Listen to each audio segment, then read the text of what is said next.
Assalamualaikum warahmatullahi wabarakatuh. Halo teman-teman, jumpa lagi di channel Sahabat Medis.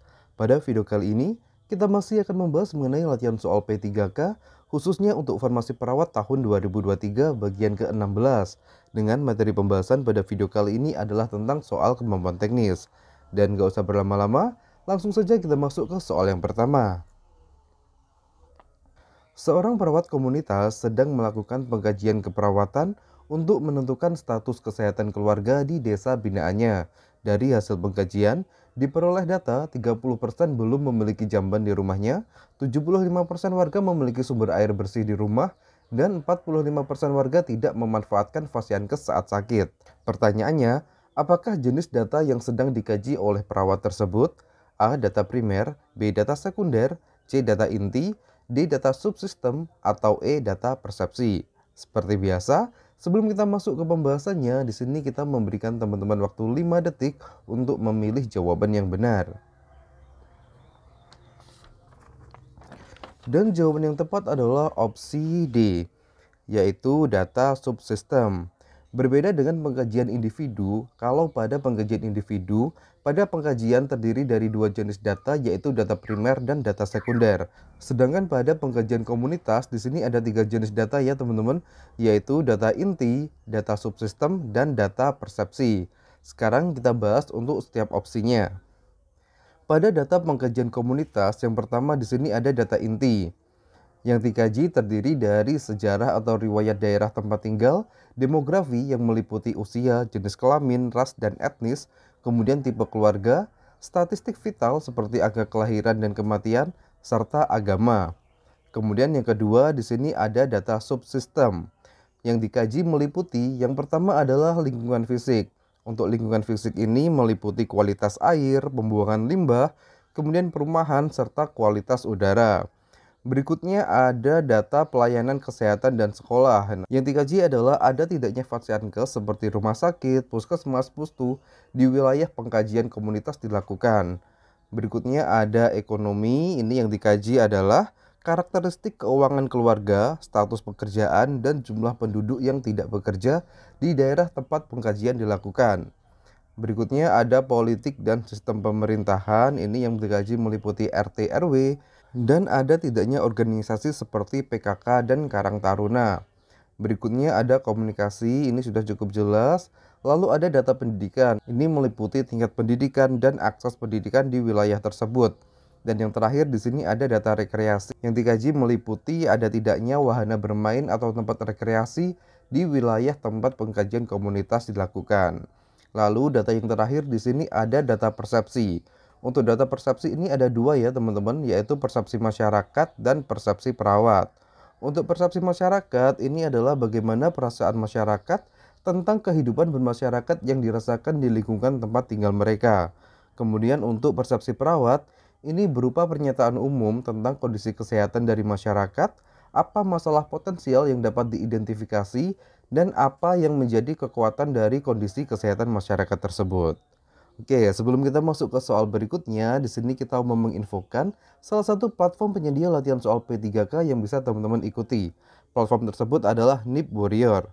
Berikut ini adalah tampilan dari platform NIP Warrior. Di sini ada beberapa formasi seperti dokter umum, perawat terampil, perawat ahli, dan beberapa formasi yang lainnya. Sebagai contoh, di sini kita buka untuk formasi perawat terampil.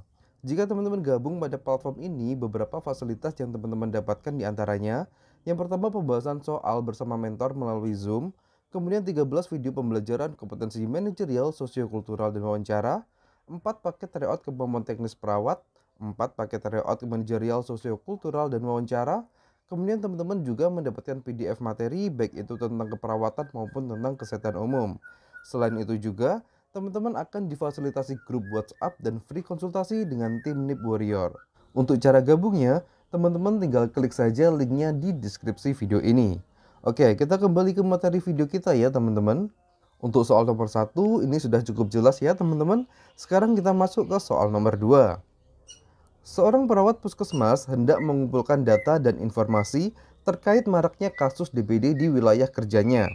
Perawat tersebut mendatangi ketua RT untuk menggali informasi sebagai landasan penyusunan intervensi pengendalian DBD. Pertanyaannya di sini, Metode pengumpulan data apakah yang dilakukan perawat tersebut? A. Windshield Survey, B. Key Informant, C. Participant Observation, D. Literature Review, atau E. Archival Data. Dan jawaban yang tepat adalah opsi B, yaitu Key Informant. Nah, kelima metode ini merupakan metode pengumpulan data pada keperawatan komunitas. Sekarang kita bahas untuk setiap opsinya ya, teman-teman. Pada opsi A, di sini ada Windshield Survey. Ini dilakukan dengan berjalan-jalan di lingkungan komunitas untuk menentukan gambaran tentang kondisi dan situasi yang terjadi di komunitas, lingkungan sekitar komunitas, kehidupan komunitas, dan karakteristik penduduk. Kemudian yang kedua di sini ada Key Informant, yaitu wawancara informan melibatkan warga masyarakat yang merupakan informan kunci atau anggota masyarakat. Informan kunci di sini adalah individu yang memiliki posisi kekuasaan atau pengaruh dalam masyarakat, seperti pemimpin dalam masyarakat. Nah, ini sesuai pada kasus di soal ya teman-teman, yaitu perawat menggali informasi dari ketua RT, di mana ketua RT ini berperan sebagai key informant. Kemudian yang ketiga di sini ada participant observation, yaitu suatu proses pengamatan yang dilakukan oleh observer dengan ikut mengambil bagian dalam kehidupan orang-orang yang akan diobservasi dalam jangka waktu tertentu. Berikutnya ada literature review, yaitu data yang berasal dari tinjauan pustaka, baik itu seperti buku maupun artikel yang berhubungan dengan masalah tertentu yang dikumpulkan lalu dianalisis dan diinterpretasi.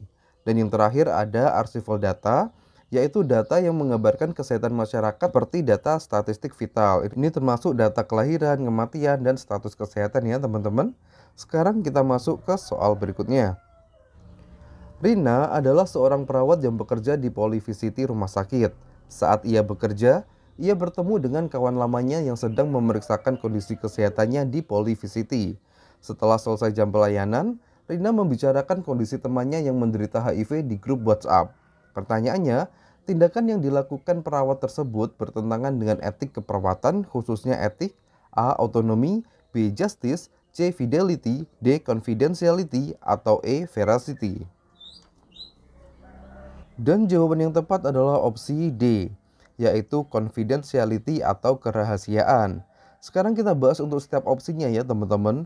Di sini di opsi A ada autonomi atau otonomi. Ini contohnya pasien diberikan wewenang atau otonomi untuk menentukan keputusan terkait tindakan keperawatan apa saja yang boleh dan tidak boleh dilakukan. Kemudian opsi B di sini ada justice atau adil.